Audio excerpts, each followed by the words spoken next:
Hello guys, in this video I'm going to show you how to set the image max size on the Map Marker application.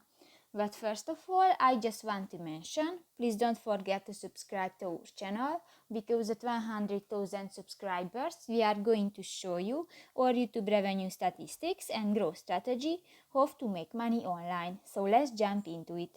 First of all, open the application on your device.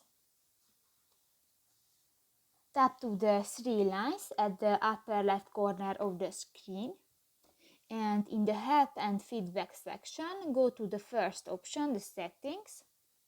Scroll down, and in the last section, the image saving, go to the last option, the image max size, and here just select a size and done. So that's pretty much it for this video, guys. See you in the next one. Bye bye.